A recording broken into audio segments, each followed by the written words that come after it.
9 August 2020, and I'm joined by Mr.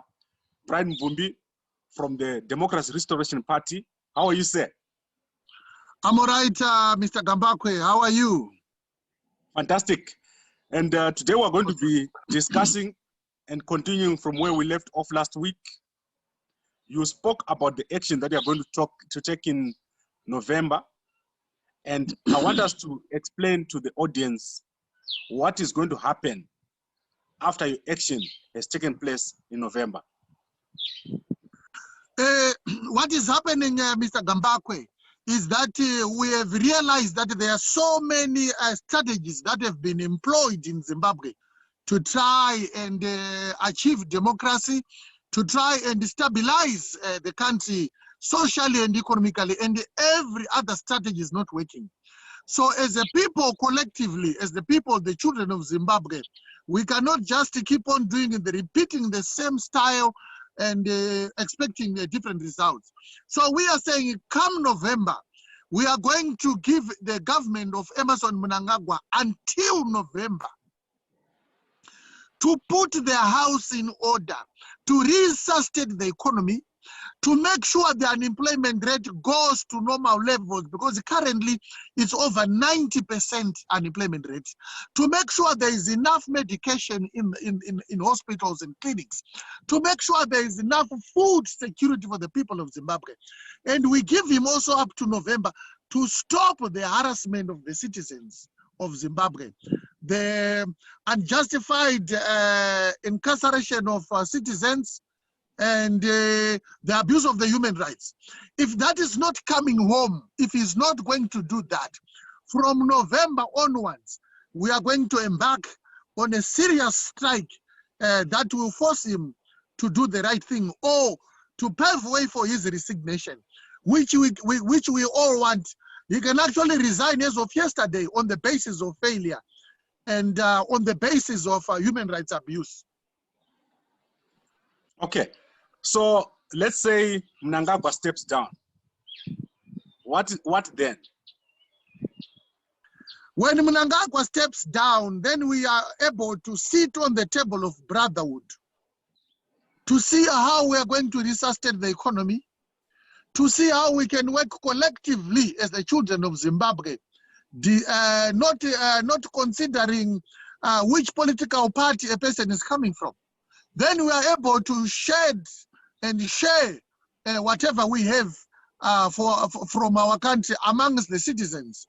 We can now walk, and in fact, his resignation, it's immediate that we have arrived to where we want in Canaan.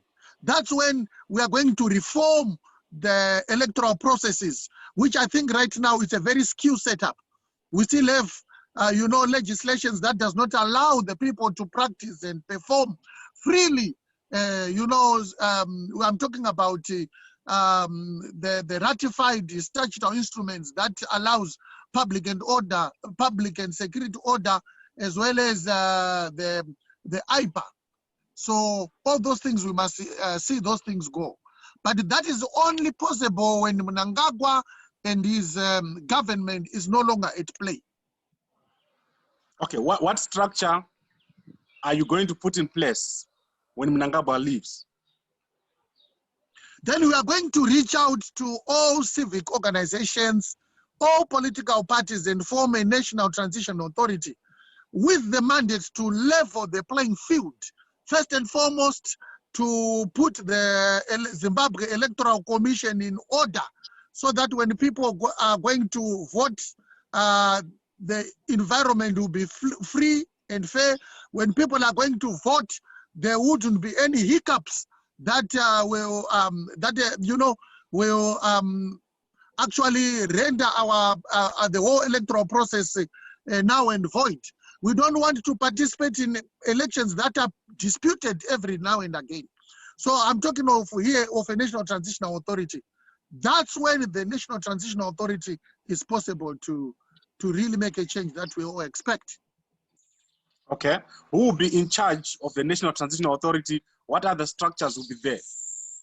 I'm talking of the stakeholders. That includes the leaders of the churches, And let me mention and emphasize that Zimbabwe is a Christian country.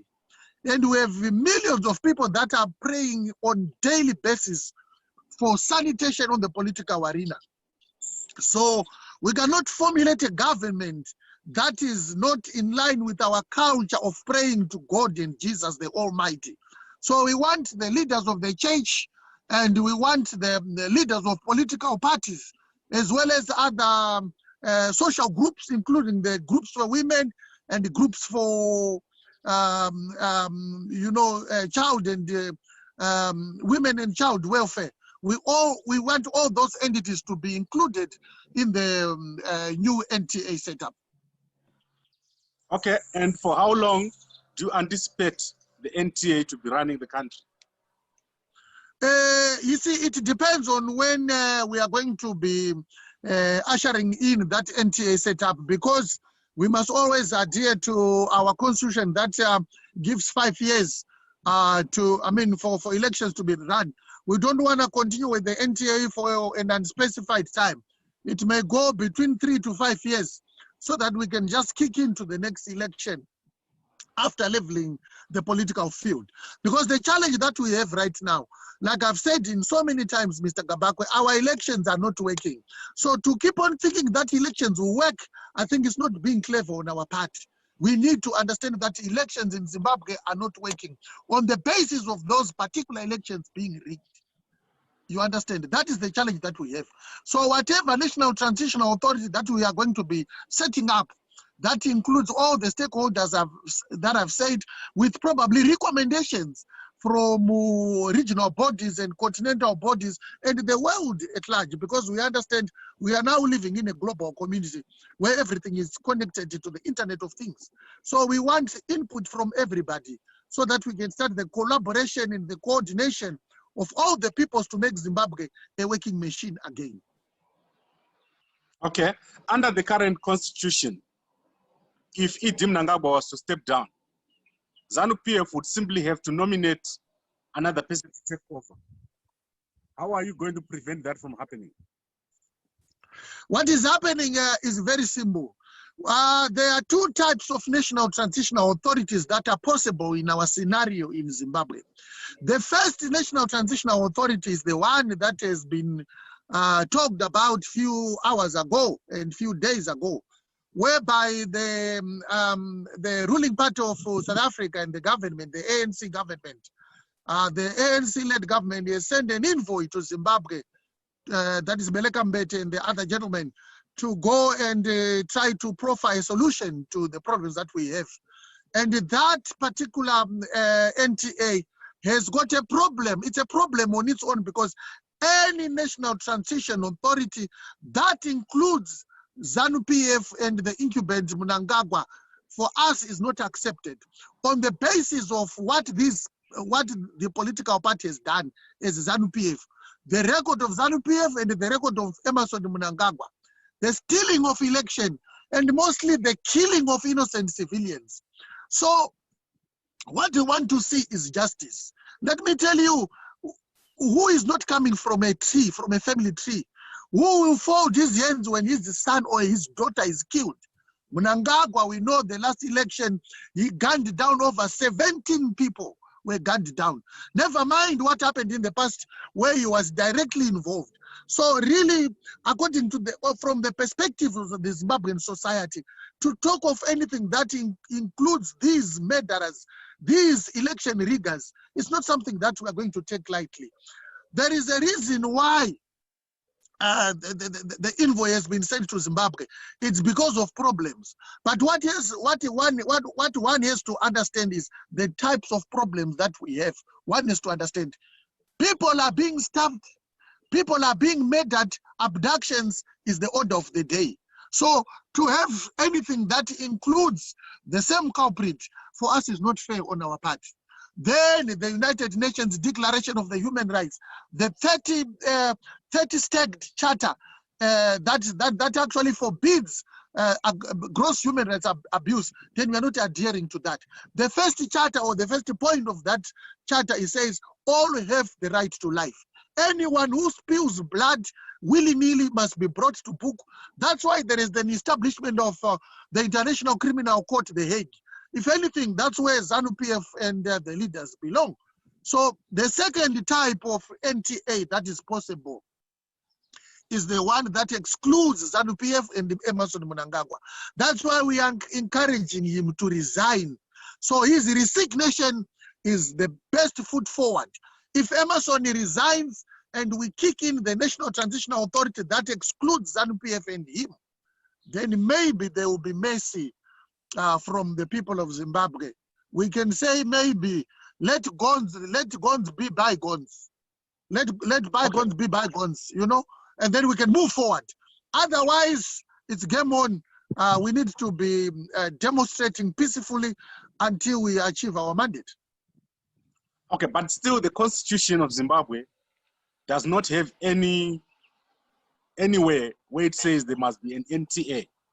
How is that going to be done? Because the Constitution says if a ZANU-PF person resigns, president resigns, ZANU-PF nominates another one. The Constitution, Mr. Gambakwe, is not made for the people. But the Constitution of Zimbabwe is made or is designed, crafted to help the people. Where the Constitution is gunning down of unarmed civilians allowed. Like I've just told you, 17 people were gunned down in the previous election. Where in the Constitution is that allowed? Where in the Constitution have you seen the provisions of abducting people and torturing them and incarcerating them? Where in the Constitution have you seen corruption being allowed? But are they not doing it? They are doing it. So what we are saying is the Constitution has to be upheld. And the first foot forward, the best foot forward is to understand that that is the very reason why we are saying they must resign, because they are not following the Constitution. It is allowed within our Constitution to demonstrate peacefully and demand our God-given rights, the rights to exist, which ZANU-PF and the government is denying us right now. If you say, fix those potholes, if you raise a placard that says enough is enough, enough hunger is enough hunger, enough poverty is enough poverty, we want to usher in a new dispensation, fix the roads, they will say you need to be killed. So where is that allowed in the Constitution? So we are standing with the Constitution of Zimbabwe that allows peaceful demonstrations. Okay, but is that not the law of the jungle, where anyone can just wake up one day and say, I'm going to set up my own government, but I don't care about the Constitution? We are not going to set up a government. We are going to set up a National Transitional Authority. Isn't it a jungle law that when people demonstrate, then you shoot them with live ammunition and die? If that is not a jungle law, then I don't know what jungle law is anymore. Isn't it a jungle law that when people vote, you steal elections? Isn't that a jungle law? Haven't you heard of a guy that was caught with Emmerson Mnangagwa's girlfriend? And that gentleman was ordered to jump out of, I think, a 3rd or 4th floor, and now he's using a wheelchair. Who was saying that? Go and check who said that. It was Robert Mugabe himself. It's everywhere to see. I mean, for everyone to see. So isn't that a jungle law? Why should Zimbabwe be led by murderers? That is the question. That is the challenge. That is the stain in our collective conscience. That's where we are saying we are not going to fold our hands. You see, we actually don't care if we live or we die, but we are going to demonstrate until democracy arrives in Zimbabwe. All right, so Mr. Mubvumbi, you said there are 2 types of NTA, one which is led by the ZANU-PF replacement of E.D. Mnangagwa, and one which does not involve ZANU-PF at all. Which one do you prefer? We prefer the one that does not include ZANU-PF at all, because it's a cost to our living. ZANU-PF has become not only a national crisis, but a regional crisis and a continental crisis. There are 4 million Zimbabweans in South Africa, and of the 4 million, 3 million of them are working. And have you heard the word xenophobia? You saw how many people, people died, how people are being, slaughtered by the neck because of xenophobia in South Africa, because apparently there is fighting for jobs here in South Africa. If these 3 million go back to Zimbabwe, then there is a creation of 3 million jobs for South Africa. So in as much as it is a Zimbabwean problem, it has turned now to be the problem of SADC, the problem of other countries in Africa is a whole. Zimbabwe currently is not producing anything, and it's not healthy for everyone, you understand? So we are saying the government of ZANU-PF is now almost a continental pandemic. It's worse than the coronavirus. So we don't want a government of national unity or a transitional government that includes ZANU-PF. That we should not want. In fact, if it's going to include ZANU-PF, it should not include people with the likes of Emmerson Mnangagwa or the very cronies around him. Okay, and in terms of how we are going to make sure that ZANU-PF is not involved, when the constitution says they must take over, how are you going to do that? You see, who is following the constitution is the question that I want to pose. Are you suggesting that ZANU-PF is following the constitution? No, they are not following the constitution, but how do you make them not take over? They've got the army, they've got the police, they've got the prisons. All right. If the leaders are not following the constitution, then who should follow the constitution? Why should be the ones that are being led to follow the constitution? To what help is it? You have said with your own mouth that the ZANU-PF is not following the constitution. So if ZANU-PF is not following the constitution, what help is it for the ones that are being led to follow the constitution? Okay, so you're going to suspend the constitution. I'm not suggesting that we should suspend the constitution, but I'm not also suggesting that the people of Zimbabwe won't suspend the constitution. We would want to abide by the constitution, and the constitution is not, we are not made for the constitution, but rather the constitution has been made for us. That's why we can always amend it. That's why we can always, where we have arrived right now, we want ZANU-PF to go. How? The leader, Emmerson Mnangagwa, must resign. If we don't mind, actually, to be quite honest, when we are left with ZANU-PF, but that leader is gone on the basis of the human rights abuse that he has done. All his friends around him are like that. That's why you see now, even in Belarus, we have people demonstrating against the president, Alexander Lukashenko. So these murderers must know that it's now time for a new transition, a transition to democracy. That's where we've arrived now. We want sanitation on the political arena. We want more light than heat. You understand? I was actually listening to the president of the alliance, Nelson Chamisa, and I was actually disturbed because he thinks the National Transitional Authority is not mentioning that, it should not include ZANU-PF. If there are people out there who think after 40 years, after 4 decades, they have not proved to be a correct party, they have not proved to do anything good, after 40 years in power, then you think somewhere, something is going to come out. What are we expecting for ZANU-PF to put on the table for the people of Zimbabwe, that which they have failed to put over 40 years? It's a question that I'm posing. What would be your role yourself in this National Transitional Authority? We are saying the people of Zimbabwe are precious. That is the first and foremost thing. The moment we are going to be involved in the National Transitional Authority, the first and foremost, we guarantee the total disregard to anything evil in Zimbabwe. We don't want the police beating people. We don't want the army beating people. We don't want the police being paid peanuts. We don't want the army being paid peanuts. Those are our brothers and sisters, blood of our blood, bones of our bones, and flesh of our flesh. We are going to usher in a new dispensation where everyone in Zimbabwe is important. The judiciary has to be actually organized in such a manner that it will actually push justice and not to be inclined to any political party. That's what we are going to do. We are going to foster in democracy in Zimbabwe, and we are going to make sure we have food security and we don't demonize people in other countries. Haven't you heard from ZANU-PF how they hate the West? They actually come with a theme. It's like a song. They always tell you, what is the West? The West is the West. Haven't you heard Emerson Mnangagwa lashing out on America and accusing America for meddling in Zimbabwe's political affairs? America is a powerful country with its citizens that are exercising democracy. Every 4 years, they go to elections. After 8 years, they change the president. In Zimbabwe, it has not been so. So if anything, we would like, what is good and what is bad is bad.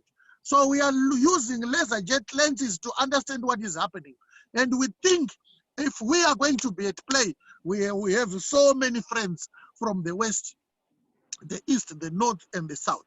That's what Democracy Restoration Party, DRP, is about. Okay, but are you going to take over as the leader of the NTA? When we are going to sit down with all the stakeholders, we don't want to dictate who should lead. It's an open discussion that includes all political parties, leaders of the church, civic organizations, and from there we can decide who should lead. We don't mind if we are going to be led, but we want our voice to be there. We don't mind to lead, we want our voices to be there. That is very important. Okay. And what if they put someone you don't like? All the people that I've always mentioned, those are the people that we like so much, the civic organizations, all the political parties. I've got great respect for every political opposition party in Zimbabwe. Even if it's just the president without any support, just him and his wife, it's enough. We are calling all progressive forces, all other progressive forces, including Tajamuka, including MDC, Coupe, MDC, Alliance. Everybody is important. What we don't want to see is a continuation of the horror which ZANU-PF has been inducing to the people of Zimbabwe since day one, from 1980 until today in 2020. So all the people I've mentioned that will constitute the NTA, they are very, very important people to us.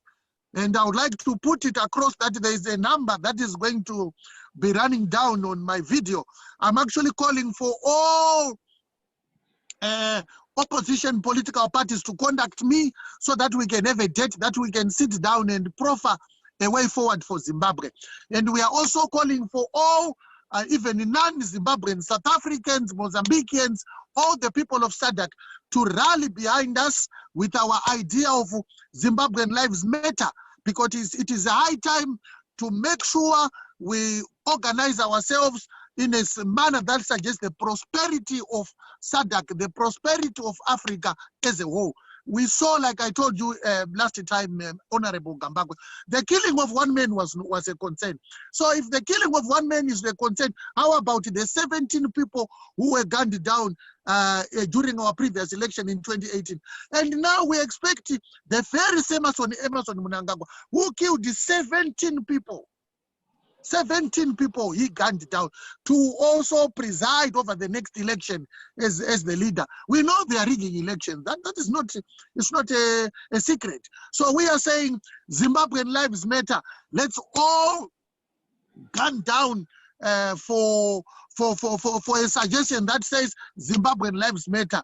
Hashtag Zimbabwean Lives Matter. That's what we are advocating. So we are calling even other opposition parties within the continent and within SADC to make sure they come and rally behind DRP. So in short, DRP is saying all lives matter.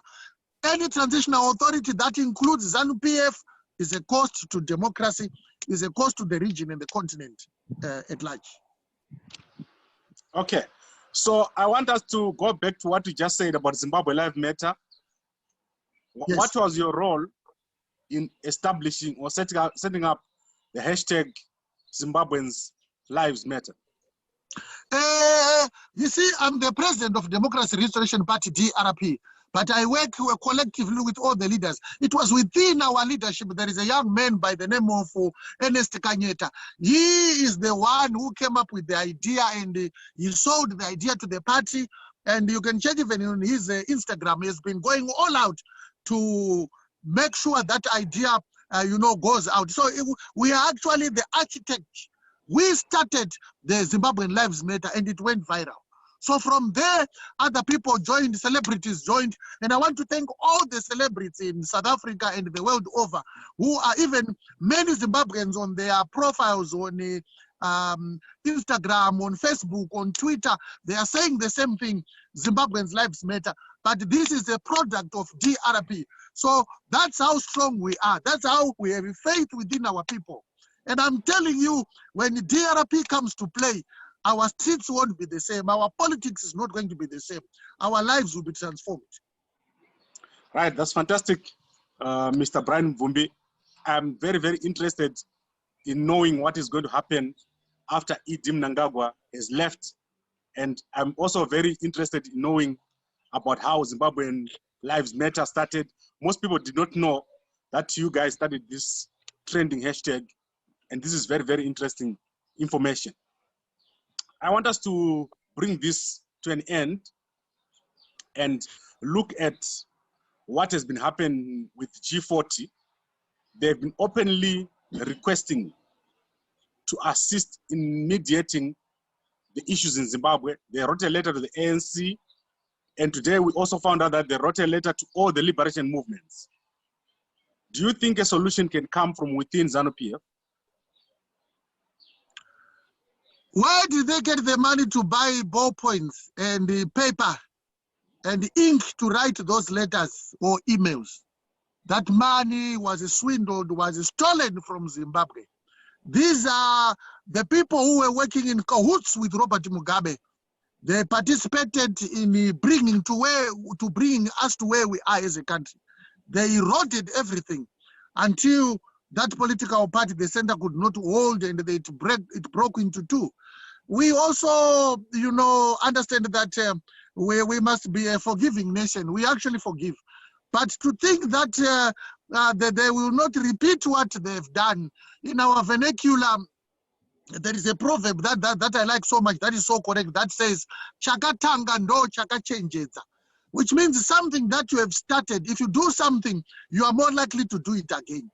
So people will always be on watch. So they can write letters, they can print t-shirts, they can do whatever.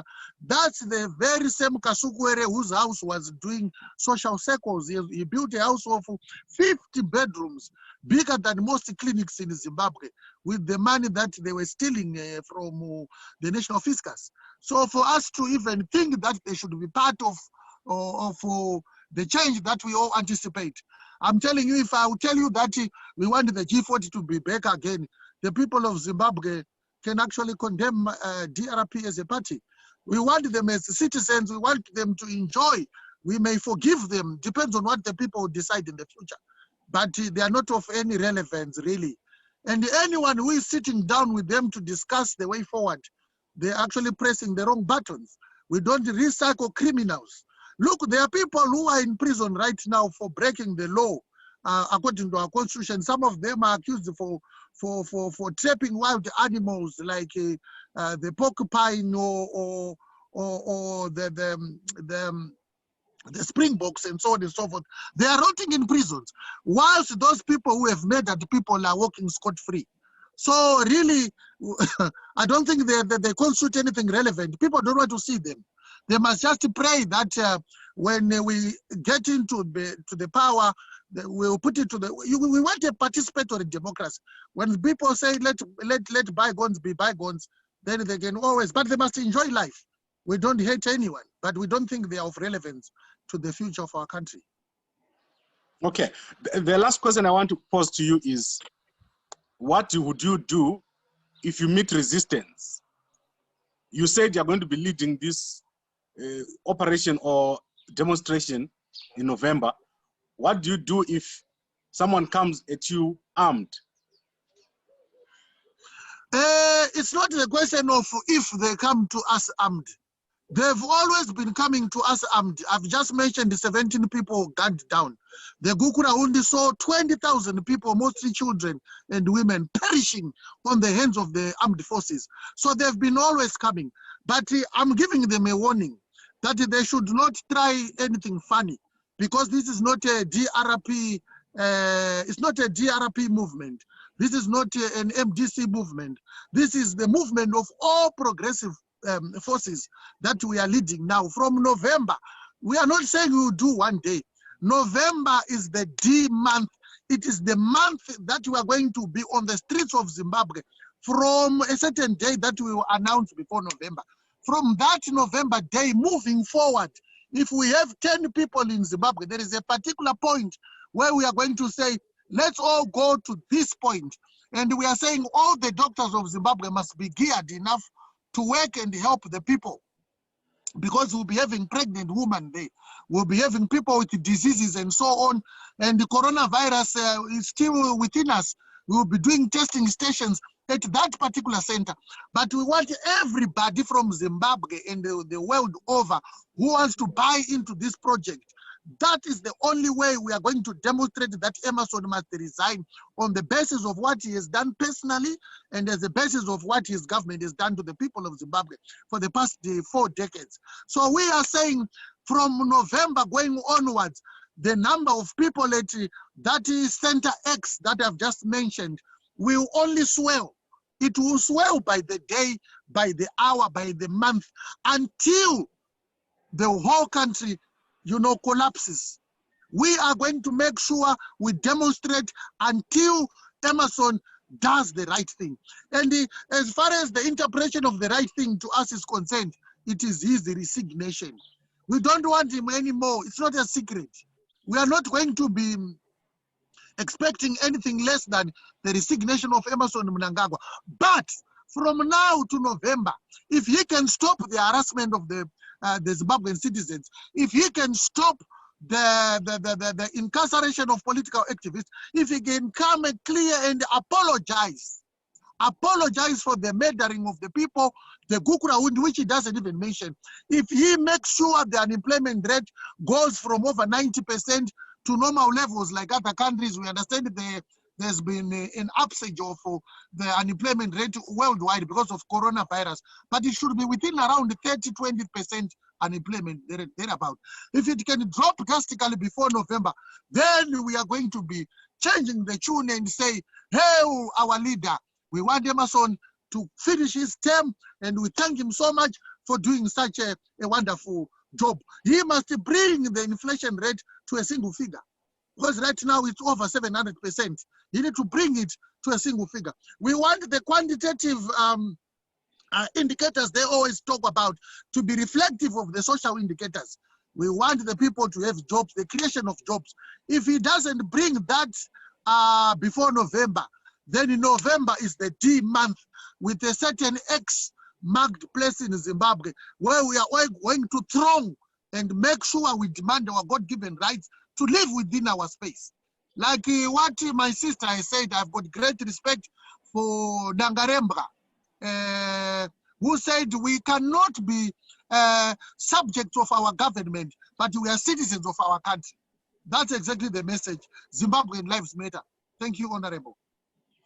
Okay, but how are you going to protect the people from being shot and harmed? That's why I was telling you that it's not. That's why I said it's not a DRP thing only. We want all the progressive forces to be there. We are busy also right now from the beginning of the year actually to now. We are talking to some armed personnel, people working in the army, that they will actually protect the people of Zimbabwe. We are talking with the police officers, some of them with high ranks, and the army members with their high ranks, to make sure they will do their job when it comes to demonstrations that are peaceful in Zimbabwe. We are not going to tell anyone to pick up arms, but we are going to make sure that we protest until we get our demands to normalize our situation. So we expect even the army officials. I've heard so many people already that are contacting us, including the CIOs, including the police, including some members of the army, even some members of the G40. There were actually some gentlemen who actually contacted me and contacted our department to make sure we sit down. We are not sleeping. We are crafting this basket. It must work. Zimbabwe is going to be free. This is our only hope, our only chance. So we are not going to be killed. We are not going to be gunned down. If they do so, they can try at the expense probably of their own situation. They won't enjoy what will come from the people. I think like that. All right, Mr. Brian Mubvumbi, President of the Democracy Restoration Party. I've really enjoyed talking to you today as we continued on our discussion from last week. Is there anything else you want to say before we close? Yeah, what I want to say is to remind the political leadership to contact our department. They will speak to the relevant authority of Democracy Restoration Party.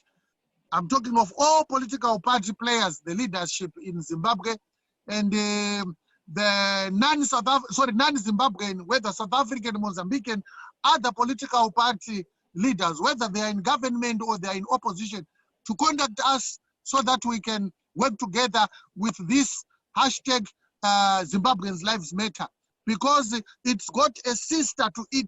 Zimbabwean Lives Matter, Malawian Lives Matter, Namibians Lives Matter, Angolans Lives Matter, in fact, African Lives Matter. But the first point of call is Zimbabweans Lives Matter. We started it and we want it to spread throughout the whole continent until we take out dictatorship. Look what is happening in Uganda there with Yoweri Museveni, president for life. So we are saying even the Burgundians Lives Matter. So I'm asking every leadership to contact us so that we can sit down and profile a way forward as far as Africa is concerned. Of course, starting with our own situation. Thanks, Mr. Gambakwe. Thank you very much, Mr. Brian Mubvumbi, President of the Democracy Restoration Party, and we'll talk again next week. Thank you very much, sir. Thanks to your listeners.